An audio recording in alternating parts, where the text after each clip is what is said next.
Ang bawat pagsasamahan ay binubuklod ng iba't ibang mga dahilan. Merong samahan na ang nagbubuklod ay hobbies.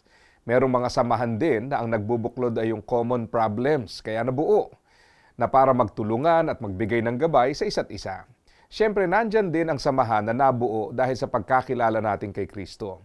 Sa ganitong uri ng samahan, kadalasan mataas ang expectations ng karamihan dahil nga isang religious group, kaya ang inaasahan maayos o halos perpekto na ang bawat isa.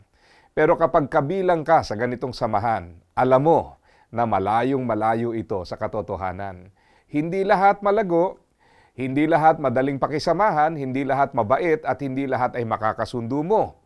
Pero ito ang totoo, ang bawat isa ay work in progress.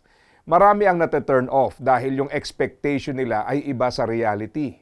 Bakit daw ganun ang ugali ng iba? Mga relihiyoso pa naman. Ang totoo, hindi naman talaga sa tao dapat binabase ang ating pagsali at pananatili, kundi dahil ito ang nais ng Diyos.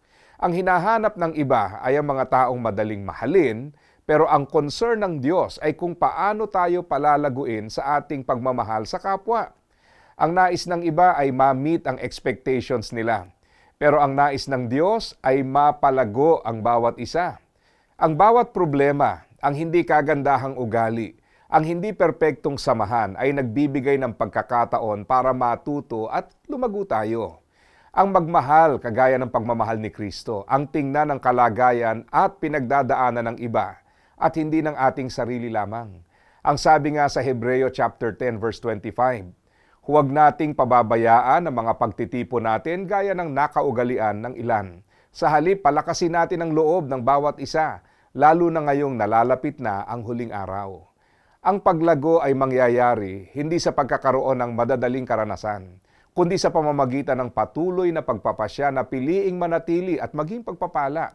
Dito natin marirealize na ang tunay na pagmamahal ay hindi yung nagmumula sa atin, kundi yung pagmamahal na nagmumula sa Diyos.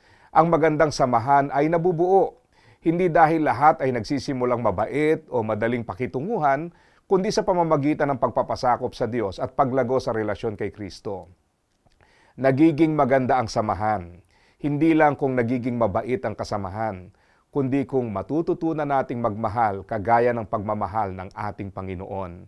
At ito ay mararanasan dahil ang Diyos ay patuloy na kumikilos sa ating buhay. Tandaan, kahit ang masalimuot na samahan ay pwedeng magbigay puwang sa paglagong inaasam. Kaya, asa ka pa ha?